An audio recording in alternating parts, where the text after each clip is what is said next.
not be in any way construed as child-specific advice. Dr. Doreen Granpeesheh is the Dr. Doreen is an expert in autism. Doreen Granpeesheh. Dr. Granpeesheh. Dr. Doreen Granpeesheh. Dr. Doreen Granpeesheh is a visionary in the field of autism. Now you can ask her questions on Ask Dr. Doreen. Good morning and welcome to Ask Dr. Doreen. I'm Shannon Penrod and I'm here with the fabulous Dr. Doreen Granpeesheh. Good morning. So thrilled to be here with you. It's so good to be here. And we're excited to be with you guys for the next hour. I know I came in this morning and everybody was so concerned because Facebook and Instagram were down. Oh. And it was, but apparently we're holding our own and we're going to, hope for the best. I didn't know that. Yes, there was some sort of I don't know what this morning. Oh, dear. So for the moment, but if it gets crazy, visit us on YouTube because there was nothing wrong on YouTube this morning. Yes. But we are live right now on Facebook, YouTube, and Facebook Twitter. is up, I see. Yeah, but this morning it was not. Oh. So that's why I was concerned Wow. coming in. But for the moment, we're holding our own on Facebook. But should that disrupt, we won't be gone. Look for us on YouTube. But we are live on Facebook, YouTube, Twitter, and about a dozen other places. And our wonderful Chris Desmond is going to show you some of those places.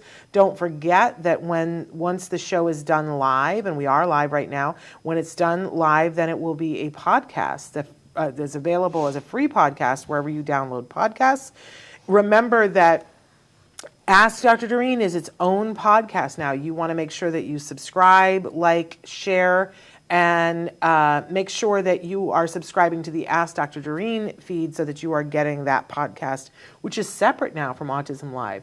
They're their own mighty powerhouses. So Awesome. Absolutely wonderful. I will tell you that when you download the free podcast, it will come with advertising because that's the name of the game. We all sort of understand that, and we want it to be free for you. And the way that we defray cost is by having wonderful sponsors. We hope you enjoy that. If you don't, and some of you have said, I'd rather pay a little bit and get it ad-free, you certainly can do that. And here's the fun thing about that. If you go to glow.fm/autism live, you will pay a small monthly fee. It's $5 a month, or it's even cheaper if you buy it across a year.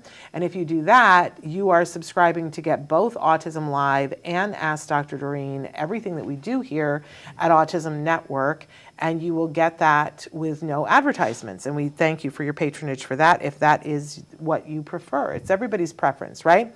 We also want you to know that when we podcast now, it is audio only, but if you're missing the video, obviously you can be watching us on Facebook and Twitter and YouTube, but we archive all of our shows almost 14 full years. We are in the 14th year now. So exciting. It's amazing.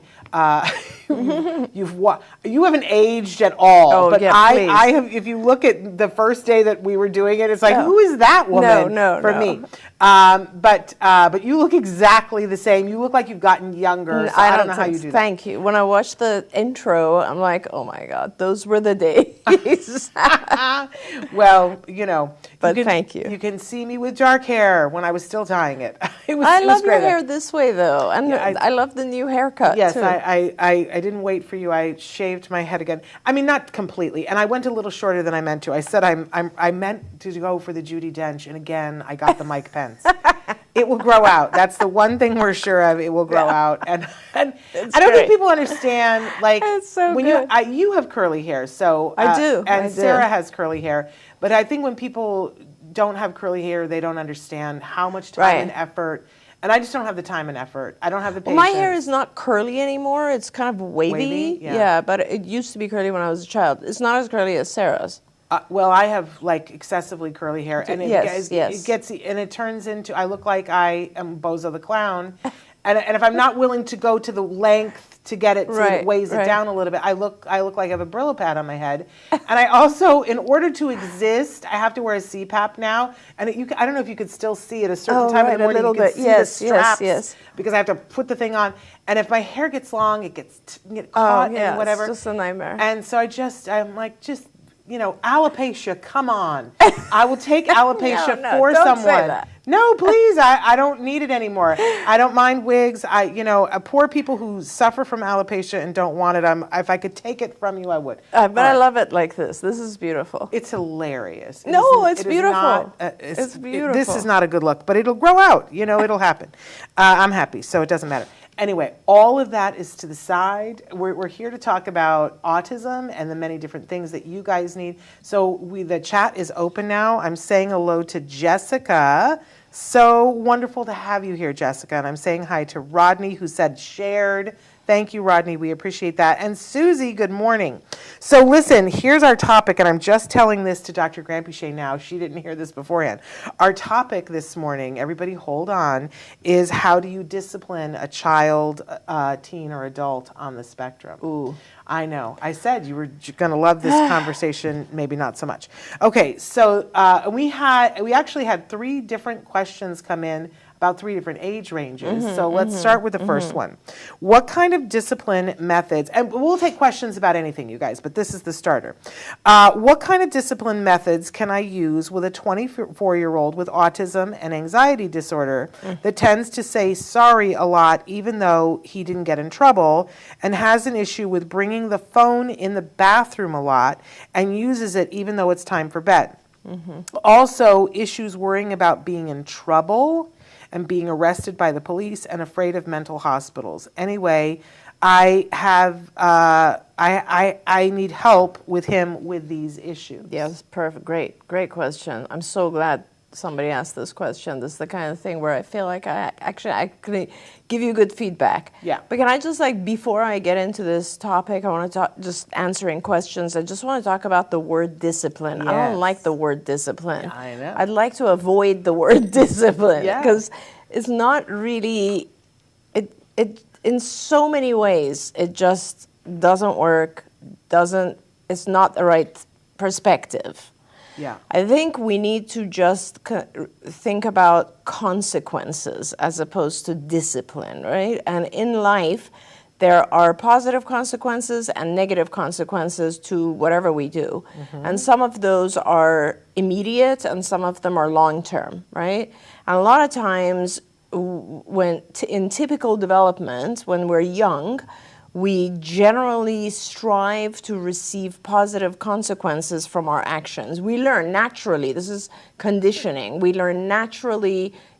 This is like animal studies. This is like not something that you have to, it has nothing at all to do with your intelligence or anything like that. This is a human behavior. When you receive a reinforcer of any kind, a consequence that is positive, that behavior that just occurred increases, period.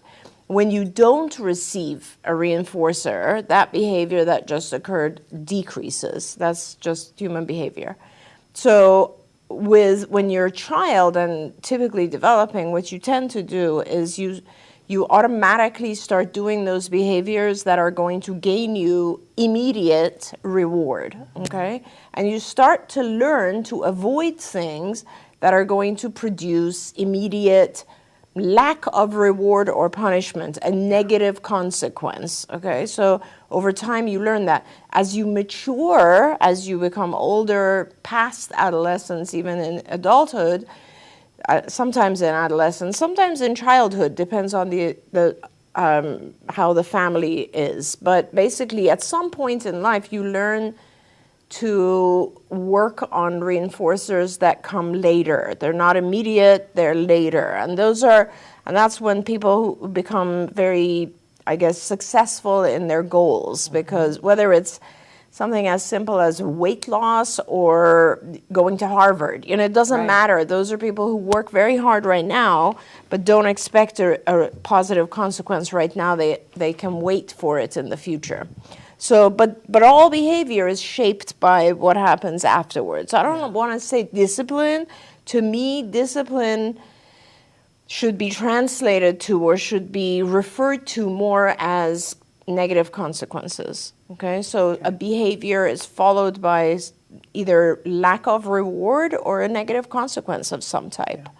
So now going back to this young person, 24 years old. 24 years old. With anxiety and autism. Right, and all the stuff that I think Mom listed here. And this is a great example because this is a scenario where I would absolutely put the autism on hold for a moment and just deal with the anxiety first. Because everything that you listed here is anxiety. Yeah. If you go through it again, he's worried about, what were they, Shannon? Well, he's bringing the phone into the bathroom and uses it when it's time for bed, but he's worrying about being in trouble. Being in trouble. So he's like worried about that. Being arrested by the police and afraid An of unrealistic mental fear. And what was the last one? afraid of mental hospital. Yeah, so he has a lot of fear. Fear is anxiety. So you need to really, like, stop.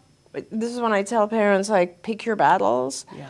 You know, it might be something like he takes his phone to the bathroom and that's what you're trying to get rid of. Yeah. But first, let's focus on the anxiety because he's going through a lot. Yeah. So what you need to do, and it really depends on his level of functioning, but the most positive treatments for anxiety are cognitive behavior therapy and medication. That combination is the most successful. There's thousands of peer-reviewed articles about this. So you should probably start by trying to see a psychiatrist and get him on some form of medication. The medication for anxiety and depression is the same. So it's either a selective serotonin reuptake inhibitor, SSRIs, or SNRIs.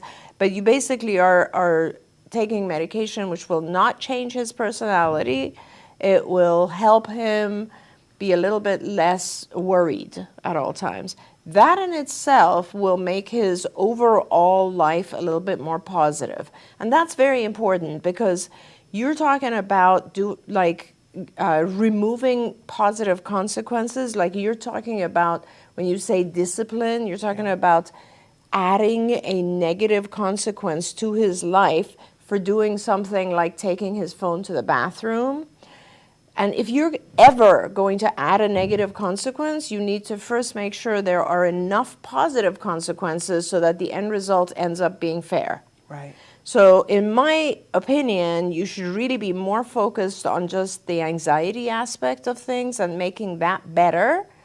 Just let the phone issue be for now. It's not a big deal. It's not a life or death matter. Yeah. And later on, it sounds like he's very high functioning. Later on, once you've had the anxiety under control, you can start doing, depending on his functioning level, you could either reason it out with him or you can have a token economy of some type where, you don't take it to the bathroom and you will get X, Y, and Z. But right now, I would really focus on the anxiety. I think it's so hard because so many of us were raised in an environment where if somebody does something that is inappropriate, I was raised, well, you got to punish that. Yeah. That was spoken out loud. Well, that needs to be punished. Totally. And you're a bad parent or a bad caregiver if you don't punish that. Yeah. And I always felt like that was wrong. I hated that, growing up with this constant fear of, if you do this, then you're going to get punished. Right. I didn't like that as a child. And I didn't want to be that kind of a parent. I was also, the generation where I was raised, I didn't get hit a lot, but we got spanked. Sure. That happened. And there was one occasion when my dad, the belt. Yeah. The belt happened. I was like, I'm never doing that to my child. Yep. I would love to sit here and say that I never spanked my child. That is not the truth. Right. But I can remember the 2 times I did, and I didn't like it either time. Yes. And it wasn't effective. It's not, and I carry the guilt of it because I felt terrible afterwards. Yep. But I think it's sort of like front loaded in a lot of us that we're supposed to punish that. Instead of when you spend any time with a behaviorist, you guys look at it in an entirely different way. Yeah, we do. An entirely different way that's much more effective and doesn't leave anyone feeling like they've done something. Like you feel like a bad person. You do. And it's not just spanking, but also I feel like, is it crazy for me that I feel like for this young person, somebody has said to them, and I don't think it was this parent, this caregiver, but somebody has said to them, don't do that or you're going to end up in a mental hospital. You don't just at 24 become afraid of a mental hospital. Yes, right? That's true. And I think it's so, like, I can see some person, older relative who thought that that was going to help stop the behavior. You know, take the phone in the bathroom. Yeah. You know, you're going to end up locked up. Not helpful, because now Right. we have this anxiety thing here. Right. But I love this idea of looking at making it fair. Yeah, for sure. What And does this young person need? absolutely. And whenever there's anxiety, I feel like that's kind of a root cause. It's like when you see symptoms of autism, you have to look at root causes. Like, what's actually going on with this individual? Forget about all the symptoms and all that sort of stuff. Find out what's going on and try to make them feel better to begin with. I also want to say that sometimes with punishment or discipline, it's not so much about what's going on with the individual as it is what's going on with us. Like, we get frustrated as parents, right? I mean, there's no question about it. We get frustrated, right? And that frustration can sometimes come out in the form of discipline, and then there's guilt, right? Yes. So it's more about like walking away from the scenario. You do not have to fix everything at that moment, and just calming down before you know, just taking, it's more about like taking the time to kind of take care of yourself and ask yourself what's going on with me internally right now. And why is it a big deal for a 24-year-old to be in the bathroom with a phone at night? Or past not, bedtime? yes. Or not. Right. Like, why Pick is your he, battles. Why Why is he is wanting this a to big do deal? that? Why is this a big deal? Yes. Is it that is he calling somebody that you don't want him to call? Yes, yes. Is he flushing the phone down the toilet and there's the loss of the phone? Or is it just like because we think That's our the kids rule. use the phone too much? Yeah. You know what I mean? Like, Yeah. it's just those, just take off yourself those rules that are causing you so much stress. And the other thing I like to always think about is, because it's so, I'm almost done with the teen years. I guess technically I am done with the teen years. Jem's about to be 21. It's all fresh in my memory, though. Yeah. One of the things that I had to keep reminding myself on a regular basis is, even, you know, he was diagnosed with something when he was 2.5, and I see this with friends' kids too that are adults. Diagnosis or not, they still have all of the things that somebody has when they're a teenager. Absolutely. Like, they yes. want autonomy. They want to have their phone when they want to have all the things that we wanted when we were 16. A person who's 16 on the spectrum wants most of those things too. They want to be able to be the captain of their own destiny and pick when I do things, when I don't do things. Like, all of that is still there. So if this person did not have a diagnosis of autism and they were 24, no one would be telling them when they can use the phone in the bathroom. That's right. That's right. So, that's so true. That's you so know, true. I mean, which goes right to your pick your battles kind of a thing. Absolutely. Although, if there are other things going on with the phone in the bathroom, and I think we're going to get to that with our next one, which is, what do I do when my 4-year-old, who I assume is on the spectrum, she says, is on the spectrum, hits his sister? Yeah. Now we're into something where it's like, okay, well, clearly that's not a thing that we want. We don't want the and that's 4-year-old not to hit the something you can ignore. Right. Yeah. Right. So that's very, very important. And I know it's really difficult, but again, we go back to how to manage behavior, and there's always two ways: either deal with it after the fact or before, right? Antecedent or consequence. It's both. And when it involves hitting, you have to do an antecedent modification. You must block the hitting, and as well as perhaps remove a reinforcer or some form of response cost. It really depends on your child. But let's start with, as usual, what is the function of the behavior? So why is he hitting his sibling? Is it because he wants something she has? Is it because he wants your attention? Because when he hits her, you go and attend? So whatever it is, you have to remember when we look at challenging behavior, the way to deal with it is make sure that the hitting, which you're going to now block, but make sure that his attempt to hit does not get what he was trying to get, but some other better way of communicating gets what he wanted to get. So for example, if he's trying to get something from his sibling, and he's 4, we don't know how old his sister is. No. Right. So if he's trying to get, like, let's say a toy that she's holding, and he hits, first of all, whenever possible, wherever possible, you have to block that because we don't want her to get hit. And when I say block, it's not about just being physically present to prevent that from happening. It also means don't leave them alone if in a scenario where he's going to be hitting or there's a chance that he might be hitting her. Make sure there's always someone there, or don't let them play with the same toys. Whatever you need to do to prevent that situation, because you have to protect her at this point. And remember that his hitting is a form of communication. He's either saying, I want that object, or Mom, I want your attention, or whatever it might be.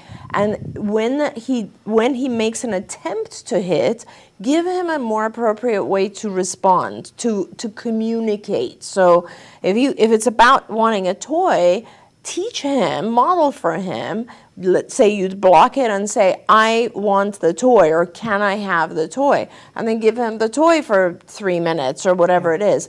It's a process of teaching our children. It's not as simple as once. It doesn't happen once. This is why I always tell people it's so important to have a team of behavior therapists in your house, because this time of thing that happens, it's over and over. It's like multiple times the behavior tech will be able to redirect the child from hitting and teach them a more appropriate way to communicate whatever it is. And over time, the child realizes, oh, hitting doesn't work, but asking works. Yeah. And that's the key to it. And it takes a while for the child to realize that. So it isn't about doing it once. It's about making sure there's consistency, and every time the child realizes hitting is not getting me what I wanted. Yeah.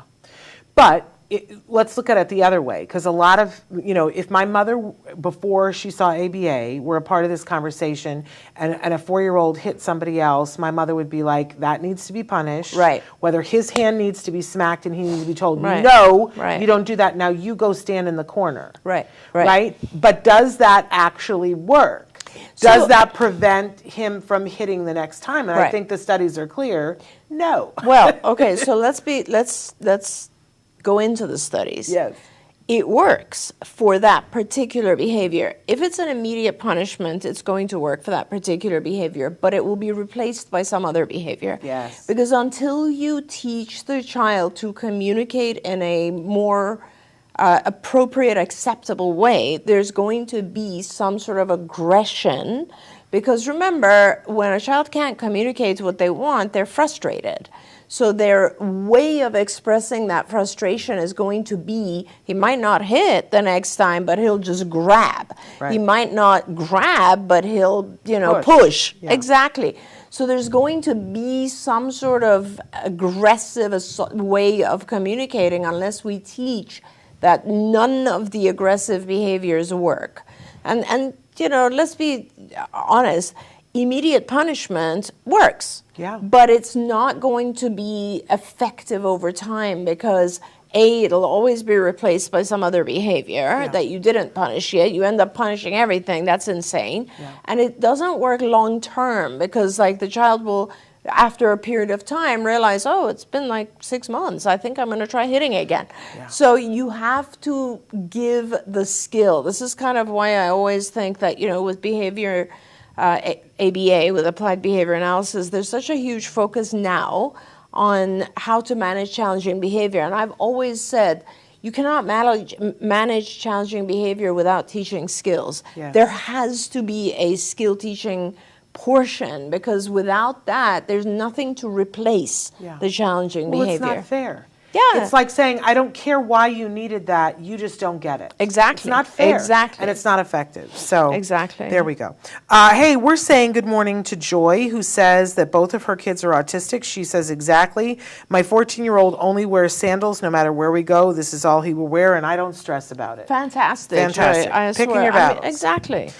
Joy also wants us to know that on a positive note, that her 16-year-old just recorded a song in Nashville that will be released on April 3rd. She will also be competing at Miss Georgia in June and would love y'all's support. I love the y'all. Yeah. She does a lot of advocacy for the autism community. Would love to have her on the show. You can email me, Shannon, at autism-live.com, and we'll set up a time. We'll probably pre-record with her so it can play in April. So please feel free to reach out to me. We'd love to have her on the show. Andrea says, good morning, ladies. My 4-year-old son is in a 40-hour-a-week ABA clinic setting. I am having some issues with the BCBA. She calls off at least 2 to 3 times a week, has canceled all of our weekly parent meetings since January. My son masters out of programs, and it usually takes 2 weeks for her to add more. How should I handle this situation? Thank you. And I want to hug her. There is a little part of me that wants to say that I got sick on December 19th, and then I got better around January, and then I got sick again. And if I was the BCBA, I would have sucked during this time period. And I know a lot of people who have been really sick, although you can't have this long term. No, you can't have this long term, and I guess it's nice that you say that, Shannon, because we always want to see both sides, and it is possible that you have a BCBA who's generally very responsible, but right now has other issues going on. I would get in touch with whoever is above her in the organization that you're at, and just tell them what you just told us, because we want to be understanding of people's personal issues, but as a clinician, we all have an obligation to be responsive and responsible for our patients. Otherwise, she shouldn't take the patient. She shouldn't be working in this situation if she's going to be a no-show. It is very, very important. One of the things that I get extremely upset about at CARD is when I have young BCBAs who have just kind of graduated and are now starting their career. And I look at their caseload and I see that they've not provided a single hour of caregiver collaboration during the month. It really upsets me because, there's, and everybody has to remember, and I think I'm very grateful that my first training was as a clinical psychologist, because I got trained before the field of ABA even existed, right? But when you get trained as a psychologist, this kind of stuff, it's so scary. Like, they scare you about abandoning your patient, not being responsive, not being responsible, not confidentiality issues. Like, there's so much stuff that you learn as a clinician that honestly you don't learn when you're getting your BCBA. You just don't learn that stuff.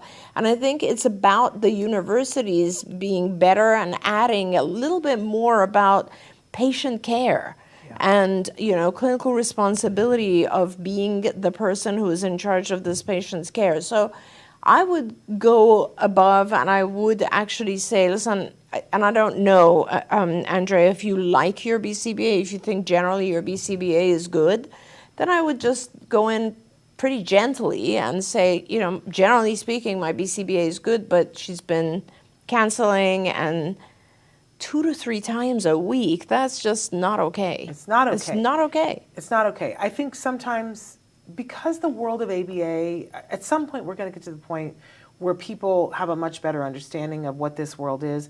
But because most of the people who are parents who are coming into this world, they don't have a best friend who's been through it. Right. Who can say, no, that's not normal. Right. Right? No, it isn't just you. Yes. No, that is not what we would expect to see. So please speak up. Absolutely.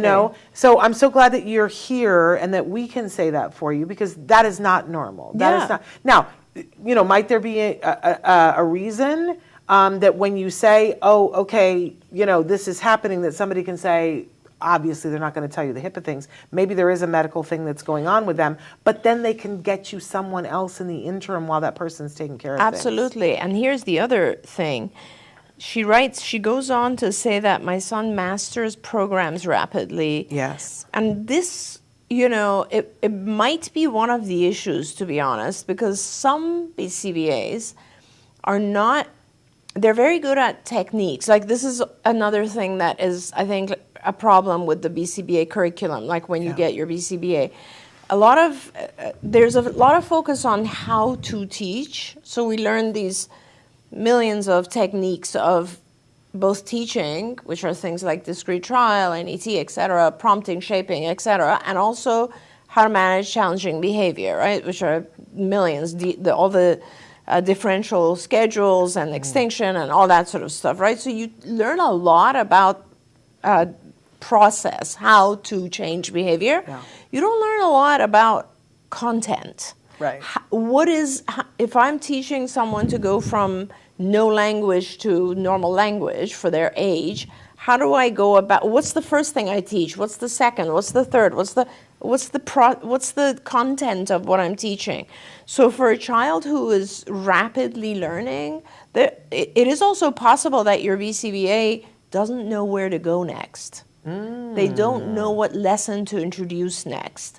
So what you could do is you could go on skills, and I know you've been with us for a while. I don't know if you're a skills user, but find the lessons, whether it's skills or some other curriculum, find the areas, the programs, the things that your child continues to need, and go in and suggest those. Yeah. Because it might be that your BCBA is having a hard time deciding what's the next step or knowing what's the next step. Yeah. That happens. Wouldn't I love for them, that BCBA, to have good mentorship, though? Yeah, yeah. Because I think I am always telling parents you have to do that at school. Yeah. That, use skills, find out what's the next thing, because I find at school that happens a lot, where they Right. don't know what to do next. That's right. And there's no hierarchy of who to go to or who's going to Yeah. help you. So I love using skills for that. When I remember when I was like, I want to go into the IEP meeting and I want to suggest some things, and where am I feeling like Getting they're that. where do I feel like they're dropping the ball? And I went in and was able in his account to find things that were appropriate. It led to a whole Yeah. bunch of stuff, because they were like, oh, you want Yeah. help with that? Oh, we can do that, but they weren't even looking at that. Right. So It's funny, Shannon, because one of the things I haven't had a chance to ask you is, at CARD, like one of the things that we're doing now is we have all of our supervisors, and then obviously above them we have the group clinical managers, the Yeah. GCMs, and then above them we have directors, clinical directors, and particularly our dear Marcy Fibro is one who trains and oversees all the group clinical managers. But on top of that, we now have areas of specialty. So we have amazing senior people, right? Like Sabrina, your favorite, and Carolyn, one of my favorites, who've been at CARD for, I don't know, Carolyn's definitely been here over 30 years. And both of these guys now oversee our really young kids, right? Our 2- and 3-year-olds. Yeah. Then there's like Jen, who oversees all of our challenging behavior kids, and Katie, who oversees. And the expertise level of the clinical directors is insane, right? All of these guys have been in the field over 20 years, each of them, and they're just so good. And that's what they do. And I think one of the things I was going to ask you is that I think it's important, at least for our parents, to know who this hierarchy that I just mentioned. Yeah. Because I think for all parents, it's whatever issue you're having, you should always have someone else that you can just have a second opinion. yes, You know, we'll need to and share that just with the ask a parents. question. We'll need to share that with the parents. That's great. And I love that, because that's the kind of mentorship that I would like for this BCBA, Yes, if they yes. don't know what the next step is. Right. I want to say hello to Helen. Thank you for being with us. And Amanda with your blue hearts. Your ears have to have been burning, because I've been saying nice things about you behind your back, Amanda. I also want to say hi to Lucy, who says, when reviewing an FBA report, what are the areas you look for to ensure the child is receiving quality ABA and learning the skills taught effectively? That's a great question, Isn't Lucy. it? Yeah. So, on an FBA, you are not going to see what skills are being taught. On an FBA report, you're going to see how they're deciding to manage challenging behaviors. An FBA is a functional behavior assessment, and what it does is it asks the question, and it can be done via just asking or actually doing with the child. But the bottom line is an FBA report is trying to find out what is the child trying to communicate with each challenging behavior. And that takes a long time sometimes. So it's kind of like, as I said earlier, if a child is hitting their sibling, right? There are many possibilities for why the child might be hitting. And the only way we can really find out is to ask a lot of questions from the parent or someone who's very familiar with the situation, and or observe the thing happening over and over. And when you observe and or ask a lot of questions, you come to the realization that, oh, the child always hits when they want a toy. It only ever happens when there's a toy out and the sibling is playing with a toy and the child wants the toy, so they hit. So that is what we call a tangible function, because the reason the child is doing it is because they want a tangible object, the toy. It could also be, oh, the child only hits whenever we place a demand on him, which means, oh, he's trying to escape the situation. That is an escape function. Or the child only hits when mom comes into the room. Oh, maybe he wants attention. We have to identify the function, because each of those functions are then dealt with differently. That's what an FBA report is. It identifies the function, and then that report should be connected to what's called a BIP, Behavior Intervention Plan, and that is the report that says, this is how we're going to deal with it. Neither one of these has anything to do with skill teaching. It only connects to skill teaching when the replacement behavior that we're selecting for the child is a new skill. So, for example, a child hits, we're going to teach them to ask, because it's a tangible function. We're going to teach them to ask instead of hitting. That's a skill that you're teaching, right? So there should be another report in general that talks about all the skills that we need to teach this child. And usually those skills fall in whatever area is important to you. For example, a lot of children on the spectrum will have lessons that are in the language area, because we've come to realize that the better a child can communicate, the less they have challenging behaviors. But that's not the only reason, right? Like language affects social, language affects everything, like our ability to interact with others, be in life, thrive, have leisure activity. Language affects things. So that's why language becomes one of the primary goals, right? And then, but there's like a million things in language, and it's going to differ per child.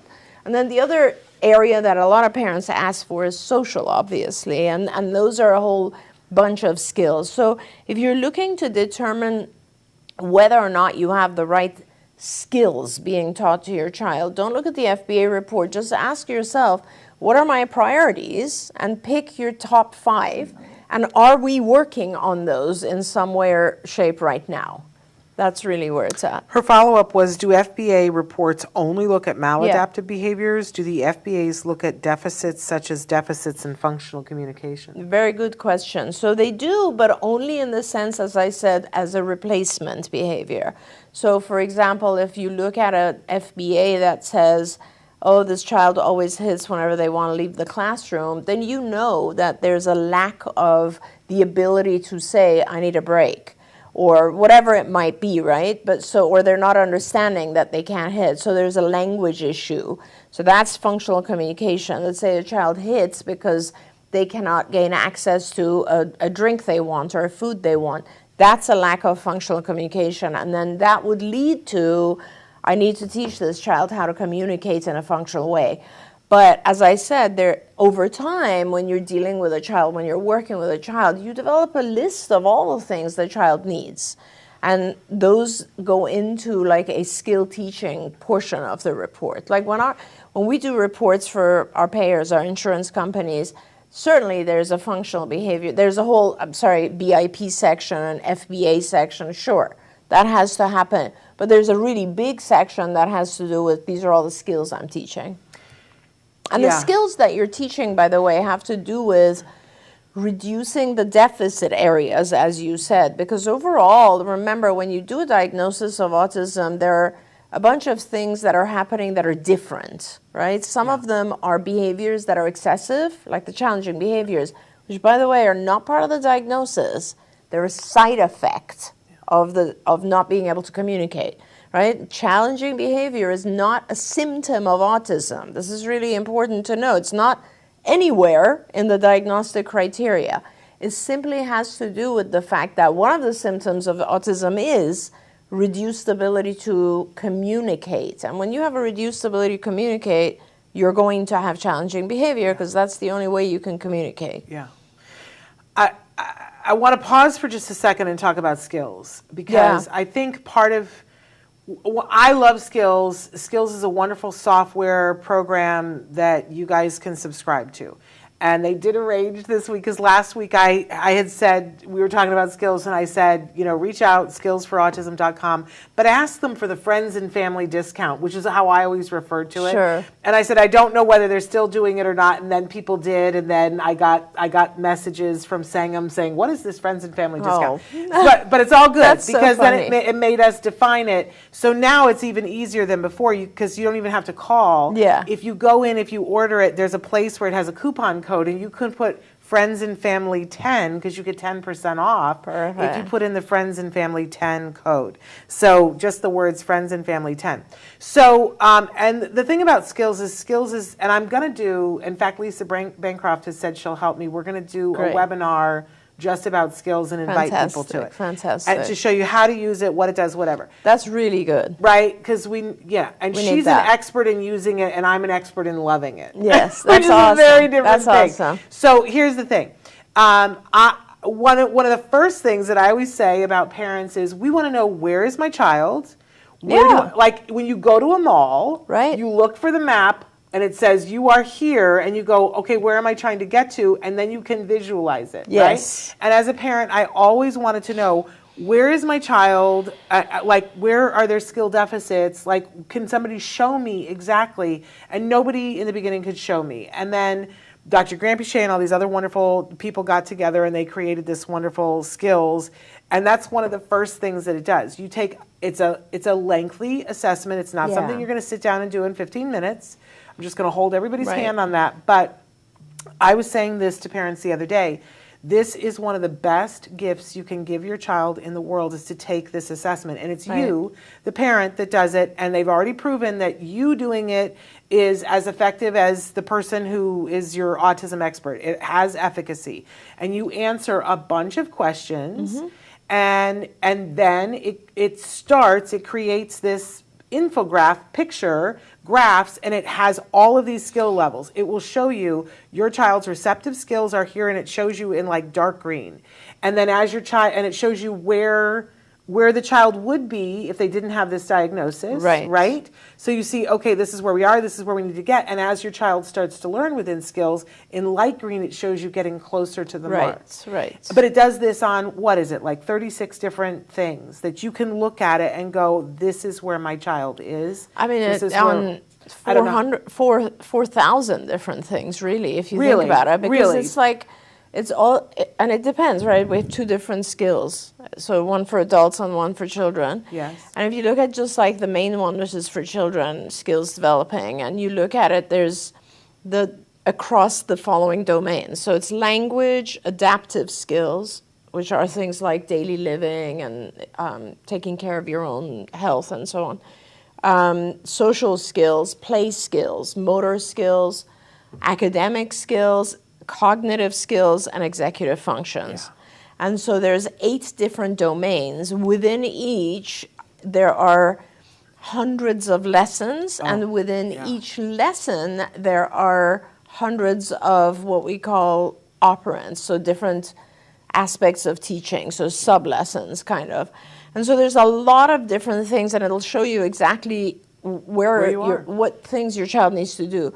What I'm doing now, Shannon, to make it a little bit easier for parents is because I did an analysis of our data, and I noticed that a lot of parents, so what we've started doing at CARD is a priority list for parents. Yes. And it's interesting when you look at the priority list, like, 3,500 families have requested just toilet training. Like, it's a very, so what I'm trying to do is, like, instead of all these massive lessons, just write them in the form of programs, like, oh, I need my child to be potty trained. And that is a big priority for us. I need my child to be able to communicate his needs. That's a big priority. I need my child to not have a tantrum when we go to a restaurant. That's a big priority. So I just want to kind of like make it more, I guess, understandable and Fast track it. fast track it for parents, Yes. so that they look at their own lives and they say, this is important, that's important, this is important, Right. and I want these things. Yeah. And then we work on those things. It's amazing. So, but even if you did nothing else, if you just went in and did the assessment to see, You'd learn a lot. You'd learn a lot and be like, okay, yeah. this is the area where my child has the greatest strength. Right. This is the area where my child has the greatest deficit. This, it's worth it for that. But then it has so many more things. But what you're talking about, Lucy, of wanting to know, what is my child learning and is it effective? No matter who you're with, ABA provider, there should be something where they should be showing you, this is what we're working on, and Correct. here is the chart that shows there's a line showing your child is mastering things. Right. And you want to ask for that, because I don't want to Right. leave that out, that you want to ask whoever you're working with, show me the data. Yes. Explain the data to me. What I love about On Skills is, as a parent, if you're a card client, you automatically have this. You can go in and look at it on a daily basis. Yes, And if absolutely. you want to geek out on I have to tell you, I would just open up, because when we had therapy, it was back in the day when it was all paper, when it wasn't on Skills and it wasn't on iPads. Right at the end is when Skills came in. But every once in a while, I would crack open the book, and if the thing was going up, I'd go, that's good. Yeah. And that's as much as I Yeah, looked at the yeah. data. I want to get to Eric's question. Eric's quick question. I have a recent issue with my 8-year-old at school. Random behavior of crying, random breakdown of crying, refusal to do classwork, and stating he missed grandma, which is odd. This is a new behavior. He is in 2nd grade. His twin sister doesn't have that issue but lacks of confidence, which we have been trying to raise. Any clue on how to deal with that? We have requested a meeting with the SPED teacher and director to see what is going on, and thank you.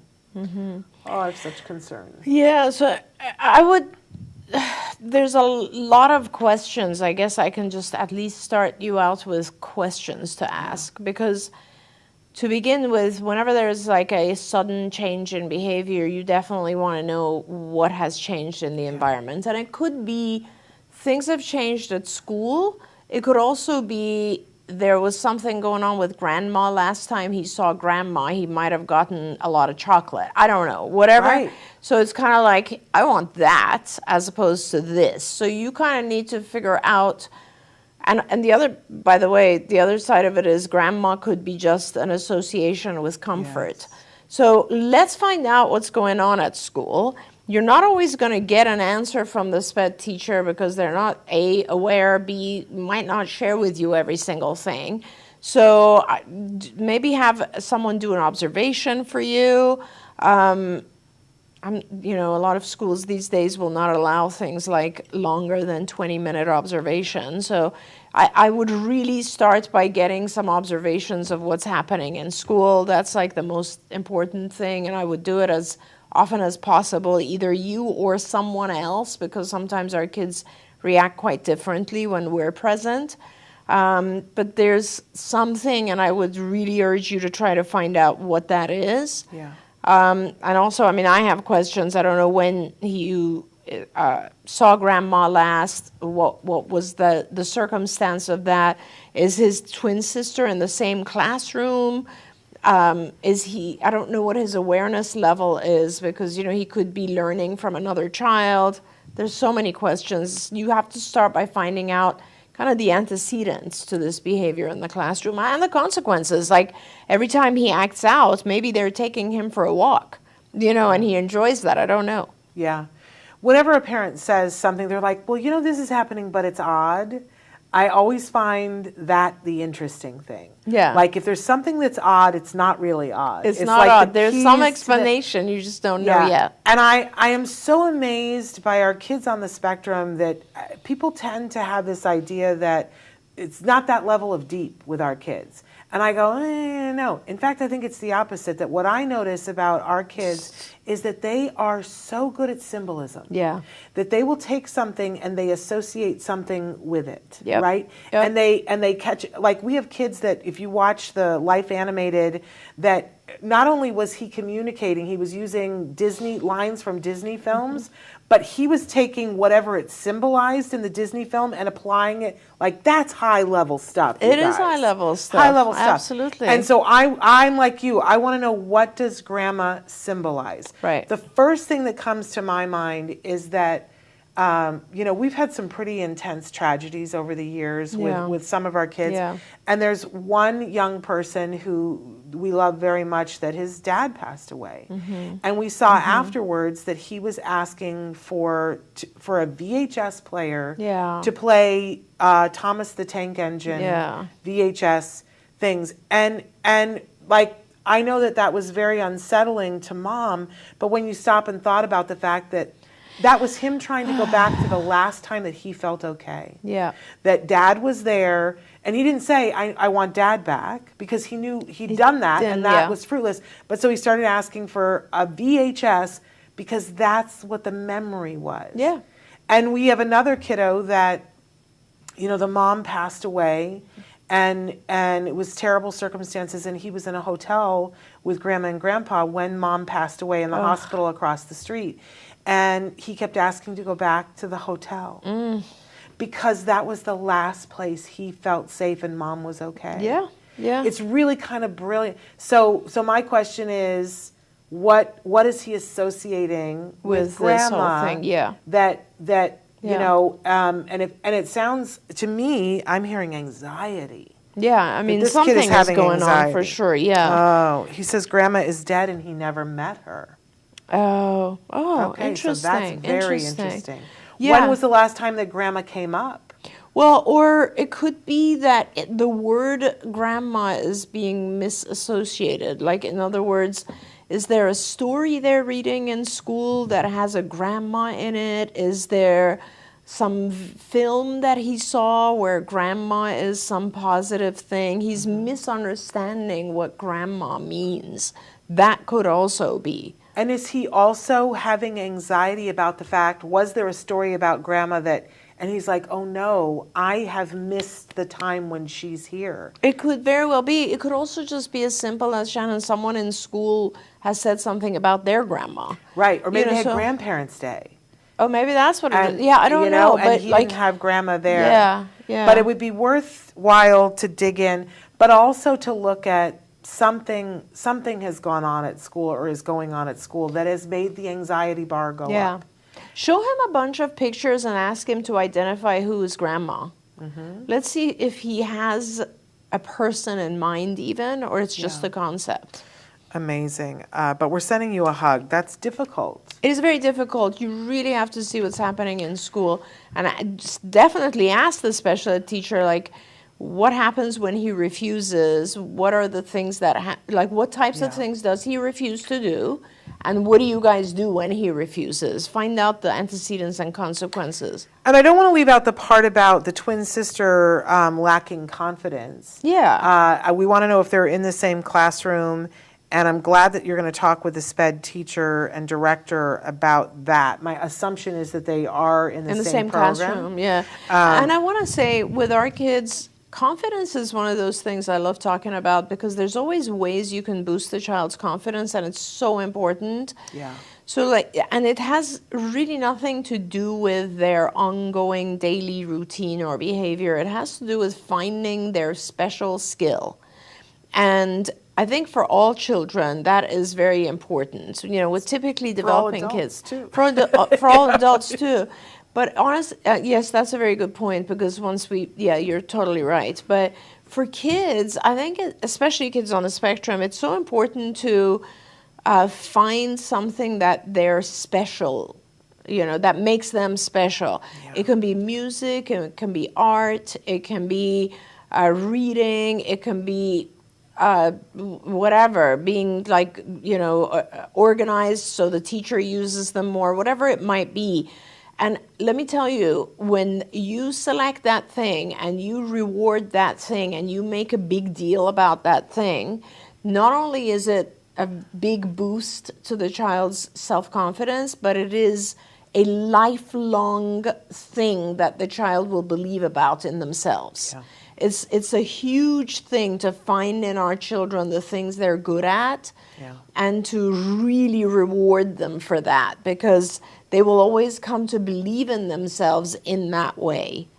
My high school drama teacher just did a big post on Facebook the other day about a story, and you guys may have heard it too on Facebook, but there was a teacher, and she had everybody write their name on a list, and there was 2 lines or whatever in between, and everybody passed the papers around, and for every person's name, you had to write 2 things that you liked about them. And then they each got their paper back. And they got to read them, and the teacher was surprised because the kids were like, I didn't know that people felt this way about me. And it just so happened that many years later, like 30 years later, one of the kiddos died tragically. And the teacher went to the funeral, and there were other people that were from the class that were there, and the dad came up and said, are you this teacher? And said, I want you to know this meant so much to him, and said, we found this in his wallet. And it was the paper. And the teacher stood there at the funeral and cried and said, I didn't realize. And there were like 5 other kids who were there and said, I still have that piece of paper. And one woman pulled it out of her purse. That's amazing. And said, I have this piece of paper.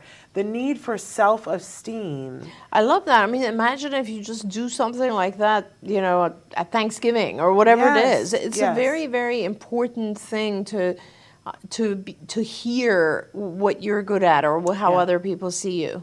And that that you have a place and that you're valid and whatever. Absolutely. And I think sometimes people think, well, our kiddos on the spectrum don't care as much about that. I would cry foul. Right. I think they care as much or more about that. Right. To feel that they're important and that they matter and that they have a place, and how people are thinking of them and appreciating them. And I don't think you can say it too much. I do want to say that Dad says that they are not in the same classroom, and we're sorry for assuming, but still, hopefully, you can address the level of confidence for your daughter. I do want to get back to, we have one more question about the discipline. This is a tough one. My husband and I are arguing because he wants to punish our teen for his behaviors that are on the spectrum. Yeah.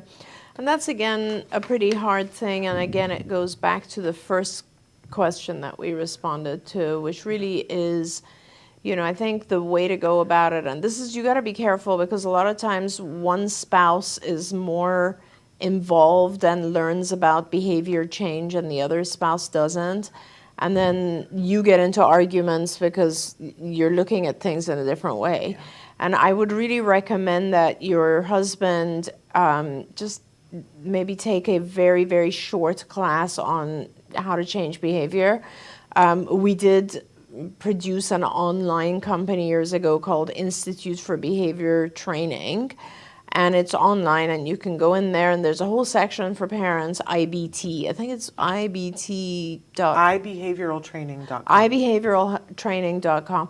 And is it .com? Yeah, .com. If you go in there, you'll see there's a whole section for parents, and you could just pick a module, which is how to change behavior. And I think it's important to learn about what I was saying earlier, which is the function of the behavior and the fact that punishment is not going to be an effective modality long term, and there's always going to be some other behavior that crops up. So I really do think that it's important for your husband to learn a little bit. Maybe just watching this episode will help him understand behavior a little bit better. I do want to say, though, that on this continuum, there's like people on the side who are like, well, you need to punish that behavior, right? Yeah. And then on the other side, we have parents who are like, well, that's because of their autism, and so please don't disrupt them from hitting other people. Yeah. And we don't want that. And that's not what we're saying at all, because I think that everyone has to learn to live in society and respect each other. Everyone, no matter what the disability is. And that is not what we're saying, but what we're saying is there are more effective and better ways to teach behavior change. Yeah. There we go. We're past time, but thank you guys so much. I have to remind you that tomorrow is our big Oscar special. Oh, great. So tomorrow, tune in for that. I got to figure out what I'm wearing. Oh, I gotta nice. look Oscar-y tomorrow. Yes. But we're taking on the rest of the best pictures and a bunch of other things.